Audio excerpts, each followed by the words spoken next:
नमस्कार बंधुरा welcome to इंद्रानीज kitchen. आज के आमी फिश काटलेट रेसिपि और तार साथे डालेर पकोड़ा रेसिपि शेयर करछि। एकसाथे आमी दुटो रेसिपि देखाबो। तो खूब सहजेई किभाबे बानिये निते पारी फिश काटलेट एबं डालेर बड़ा बा डालेर पकोड़ा रेसिपि सेटा किन्तु शेयर करछि। चलुन देखे निই प्रथमे डालेर बड़ा रेसिपिटा। दुटो रेसिपि आमी किन्तु एकदम शर्ट समय देखानोर चेष्टा करेछि। तो प्रथमे आमी एखाने छोलार डाल भिजिए रेखेছিলাম 1 घंटा मतो। 1 থেকে 1.5 ঘন্টার পরে আমি কিন্তু ছোলার ডাল যে ভেজানোটা সেটা কিন্তু নিয়েছি। আর এই ভেজানো ডালটাকে আমি একটা বড় মিক্সিং বোলে দিয়ে খুব সুন্দরভাবে পেস্ট করে নেব। ছোলার ডালের সাথে আরও দুটো জিনিস আমাদেরকে অ্যাড করতে হবে, সেটা একটু রেডি করে নিচ্ছি। প্রথমে দেখুন এখানে আদা আর রসুনের খোয়া আমি নিচ্ছি। এখানে বেশি রসুন নেওয়া যাবে না, একটা রসুন থেকে 4-5 কোয়া মতো রসুন নিতে হবে আর 1 ইঞ্চি মতো আদা এখানে ব্যবহার করতে হবে। গোটা আদা আমি ছোট ছোট করে কুচিয়ে নিয়েছি। আর এই আদা এবং রসুন আর তার সাথে আমি নিচ্ছি একটা পরিমাণ কাঁচা লঙ্কা। লঙ্কার পরিমাণটা আপনারা 2-3টেও দিতে পারেন। তো এই কটা জিনিসকে আমি ডালের মধ্যেই দিয়ে একসাথে আমি কিন্তু পেস্টটা করব। এতে করে ডালের যে টেস্টটা সেটা কিন্তু বেড়ে যাবে, ডালের বড়ার টেস্টটা কিন্তু অসাধারণ আসবে। তো আমি দিয়ে দিচ্ছি, দিয়ে কিন্তু সুন্দর একটা মিহি পেস্ট আমি বানিয়ে নেব। 3 থেকে 4 বার মতো আমি কিন্তু মিক্সিং বোলটাকে ঘুরিয়েছিলাম, ঘুরিয়ে কিন্তু খুব সুন্দর একটা মিহি পেস্ট বানিয়ে নিতে হবে।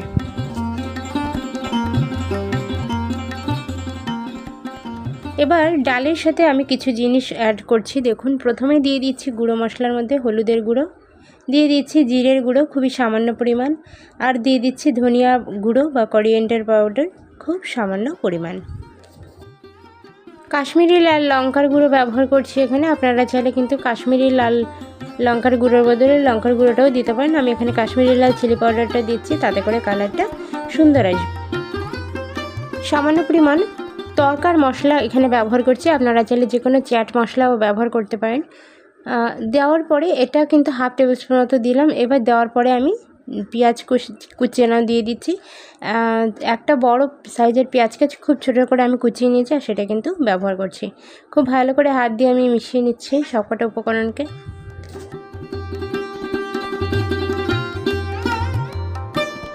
তো দেখুন হাত দিয়ে আমি পাকিয়ে দেখব, বেশ সুন্দরভাবে বাইন্ডিংটা কিন্তু চলে আসছে। এটা কিন্তু একটু দেখে নেবেন।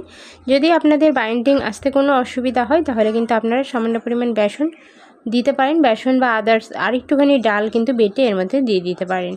তো সে কারণে জল না মিশিয়ে যদি করেন তাহলে কিন্তু কোনো রকম অসুবিধা হবে না। জল না মিশিয়ে যতটা সম্ভব কিন্তু এই ডালের পেস্টটা বানাতে হবে। এবার আমি একটুখানি নুন অ্যাড করে দেব। নুন ছাড়া কিন্তু কোনো কিছুই ভালো আসে না টেস্ট, তো সে কারণে সামান্য পরিমাণ নুন অ্যাড করে দিয়েছি। এবার আমি ডালের যে বড়া সেগুলোকে ভেজে নেব। তো তার জন্য তেল আমি দিয়ে দিচ্ছি কড়াইয়ের মধ্যে। তেলটাকে একটু গরম করে নেব আর খুন্তি দিয়ে বা হাতে দিয়ে একটু নাড়িয়ে নেব, তাতে করে তেলের যে উষ্ণ বা ভাবটা সেটা কিন্তু সব জায়গায় সমানভাবে ব্যালেন্স হবে। এবার তেলটা ভালো করে গরম হয়ে যাওয়ার পরে আমরা এর মধ্যে ডালের ছোটো ছোটো বড়ির আকারে ডালটাকে দিয়ে দেব। ডালের বড়া খুব সহজেই কিন্তু বানিয়ে নেওয়া যায়, আর এটা বানানো যেমন সোজা সেরকমভাবে খেতেও কিন্তু ভীষণই ভালো লাগে। তো ভীষণ অল্প সময়ে কিন্তু এটা বানিয়ে নেওয়া সম্ভব, আর বানাতে কিন্তু কোনো রকম ঝামেলাও লাগে না। শুধু মিক্স করে নাও, নিয়ে কিন্তু তেলের মধ্যে ভেজে নাও। মাত্র 2 থেকে 3 মিনিটের একটা কাজ। তো ভাজার ক্ষেত্রে যেটা বলবো যে ভাজার সময় কিন্তু এক পিঠকে খুব ভালো করে আগে একটু ভেজে নিতে হবে, তারপরে গিয়ে অন্য পিঠটাকে ভাজতে হবে। একটা পিঠ যতক্ষণ না ভাজা হবে ততক্ষণ কিন্তু অন্য পিঠটা উল্টানো যাবে না। তো এভাবে আমরা একটা পিঠ প্রথমে ভেজে নিয়েছি, নিয়ে কিন্তু আরেক পিঠ উল্টিয়ে নেব।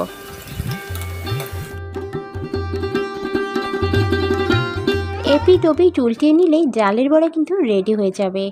আর আমি দুটো ব্যাচে কিন্তু ডালের বড়াটা সম্পূর্ণভাবে ভেজে নিয়েছি। তো আমি একটা পাত্রে নামিয়ে রাখছি, আর এভাবে কিন্তু ডালের বড়াটা বানানো কমপ্লিট হয়ে গেল। এবার আমরা নেক্সট যে আইটেম সেটা কিন্তু মাছের যে কাটলেট বা ফিশ কাটলেট কিভাবে সহজ পদ্ধতিতে বানাতে হয় সেটা কিন্তু দেখে নেব। তো চলুন দেখে নিই এবার ফিশ কাটলেটটা কত সহজ এবং কিভাবে আমরা বানিয়ে নিতে পারি। প্রথমে আমি ফিশ কাটলেট বানানোর জন্য রুই ফিশ নিয়ে নিয়েছি। খুব 200 টাকা মাত্র রুই ফিশ দিয়েই প্রথমে কিন্তু আমরা হাতে খড়িটা দেব। তারপরে বানানোতে যখন এক্সপার্ট হয়ে যাব তখন কিন্তু আমরা দামি দামি মাছের ব্যবহার করব। তো তার মধ্যে যে মাছটা নিয়েছি তার মধ্যে আমি আদা রসুন বাটে এবং জিরের গুঁড়ো, হলুদের গুঁড়ো, ধনিয়া গুঁড়ো আর সামান্য পরিমাণে কাশ্মীরি লাল লঙ্কার গুঁড়ো মিশিয়ে দিয়ে মাছটাকে খুব ভালো করে ম্যারিনেট করে নেব। মাছটাকে ম্যারিনেট করে কিন্তু বেশ কিছুক্ষণ সময়ের জন্য রেখে দেব। এই যে গুঁড়ো মশলাগুলো দিলাম এটা কিন্তু খুবই কম পরিমাণ দিতে হবে। আদা রসুন বাটা, তার সাথে লঙ্কার গুঁড়ো, জিরের গুঁড়ো, ধনিয়া গুঁড়ো এবং কাশ্মীরি লাল চিলি পাউডার খুব ভালো করে মেখে নিচ্ছি। মেখে কিন্তু 5 মিনিটের জন্য রেস্টে রাখছি। এবার দেখুন আমি এখানে একটা ডিম নিচ্ছি, ডিমটাকে আমি ভেঙে নিয়েছি। আর এখানে ডিমের গোলাটাকে কিন্তু সম্পূর্ণটা পুরো ডিমটা কিন্তু লাগবে না, যে পদ্ধতিতে আমি দেখাবো সেই পদ্ধতিতে অল্প একটু ডিম হলে কিন্তু এনাফ। আর এখানে আমি নিয়েছি যে বিস্কিটের গুঁড়া এখানে ব্যবহার করছি। বিস্কিট ব্যবহারের পরে যে অবশিষ্ট গুঁড়োটা আমরা থাকে বিস্কিটের কৌটায়, সেইটুকু আমি কিন্তু এখানে নিয়েছি।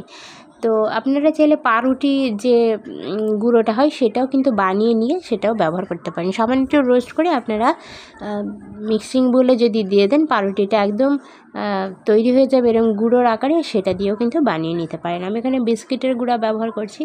এবার ডিমের মধ্যে সামান্য একটু নুন দিয়ে দিলাম আর ডিমটাকে কিন্তু ভালো করে একটু ফেটিয়ে নিলাম।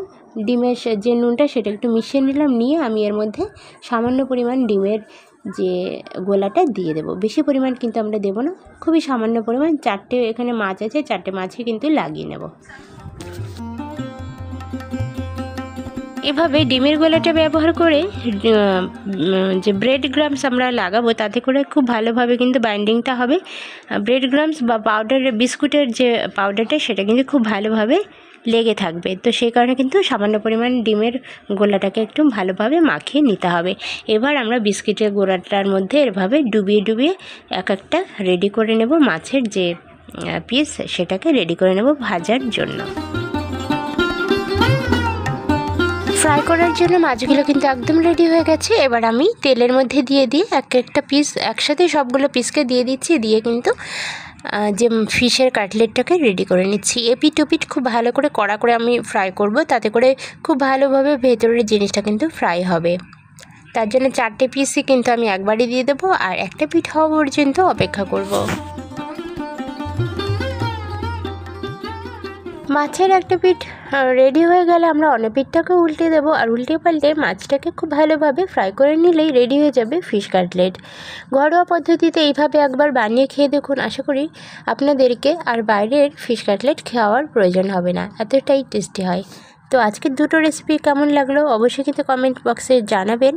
ভালো লাগলে একটা লাইক করার অনুরোধ রইল। ডালের বড়া আর ফিশ কাটলেট দুটো কিন্তু রেডি হয়ে গেল, আর এভাবেই একবার বানিয়ে দেখুন। ধন্যবাদ সবাইকে আজকের ভিডিওটা শেষ পর্যন্ত দেখার জন্য।